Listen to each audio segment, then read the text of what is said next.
So a lot of people have been talking about being able to continue to work while their visa has expired. So in today's video, guys, I'm going to be sharing what you need to do and also what you need to tell your company, just in case you are in the UK and your visa has expired and your organization have said, oh, you have to stop working now. Make sure you watch this video right to the end and also share this video with your friends and loved ones. Hey guys, welcome back to my channel. My name is Fajira. If you're joining me for the very first time, I'm so happy to have you all in our beautiful family. For my returning subscribers, thank you for always coming back to watch my videos. I really do appreciate. God bless you. If you're new to this channel, I create content on how you can migrate to the UK, jobs with visa sponsorship in the UK immigration updates, live in the UK, scholarships in the UK, like everything you can think about the UK. So if you're someone who is interested in such content, do hit on that subscribe button, turn on the notification bell, so each time I upload a new video, you're definitely going to be the very first person to see that video. So guys, just as you can see, I'm in a park. The weather is really sunny and the heat inside the house is too much, so I had to run to the park to film this video. So quite a good number of people have inboxed me and have talked about the organizations stopping them from working because their visa has expired. Now, all I need to share with you, this is an update from Home Office, what the employer needs to check. Not all employers know how to check this. So just in case you are in such organization and they have asked you to stop and you have put in your application, just remind them of this document I'm going to be sharing with you today. Like we all know that if you're currently in the UK as a student or as a skilled worker or any category of visa you are on and the visa is running out, all you need to do is to ensure that you apply for a new visa. Now, a lot of people become overstayers because they don't have an opportunity to apply for a new visa. And once you become an overstayer, it's quite difficult for you to be able to apply for a visa that will be granted. At that point, you will need a lawyer to assist you, and now the lawyer assisting you, the lawyer has to be very educated to know what to tell the Home Office for the reasons of you being an overstayer. Now, for instance, if your visa is supposed to expire on the 31st of December and you apply for a new visa, let's say before 12 midnight on that day, you are not in the category of overstayers. But if your visa has expired on the 31st and let's say on the 1st of January you want to apply for a new visa, then you have become an overstayer.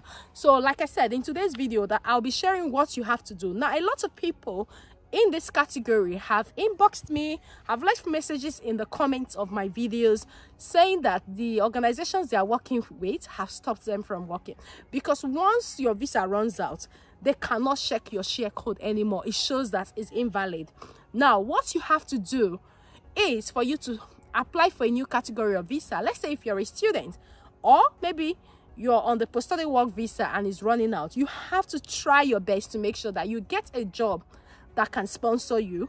Or let's say if you're single and you find a husband or you find a wife, make sure you apply for the spouse visa before your post-study work visa ends.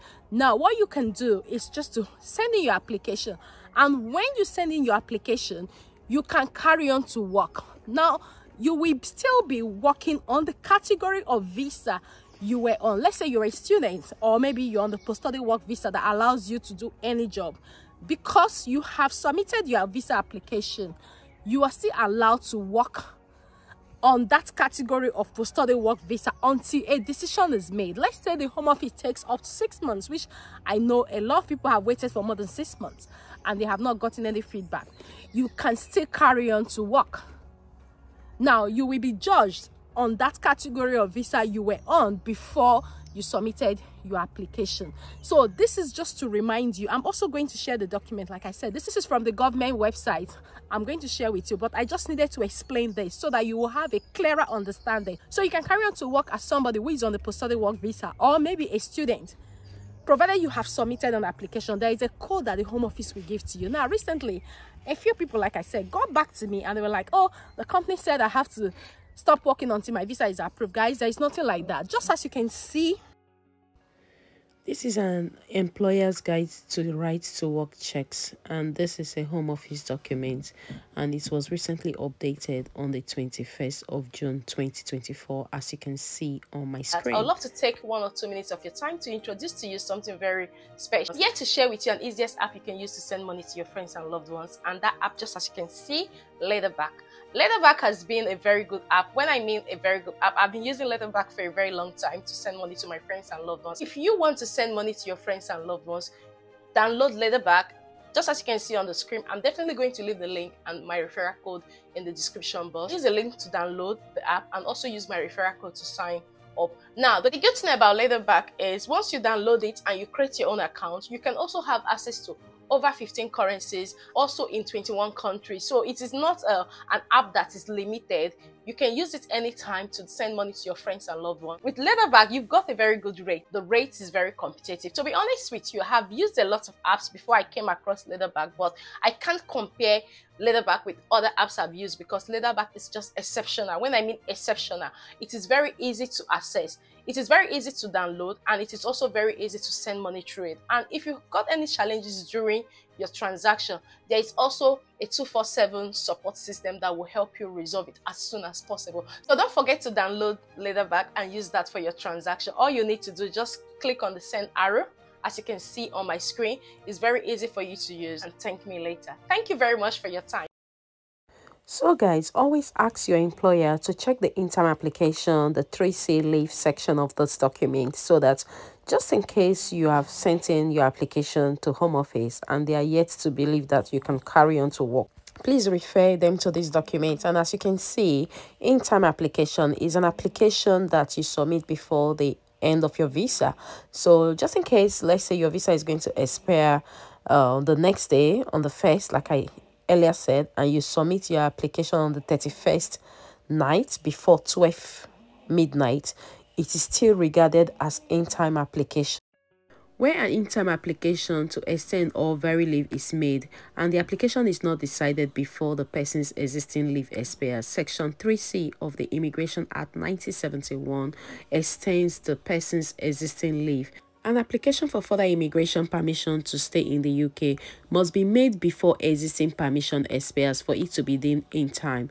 Upon doing this, any existing right, including a right to work, will continue until that in-time application and any appeal or administrative review has been determined. Where Section 3C is triggered, it will extend leave while any appeal or administrative review they are entitled to is pending. So even if the visa was refused and there was administrative review application, while it's pending, candidates can continue to work. The Home Office online service now supports a range of individuals who have outstanding in-time application for permission to stay in the UK, where an individual advises you that they have an outstanding in-time application and they are an e-visa holder, you should ask them to provide you with a share code.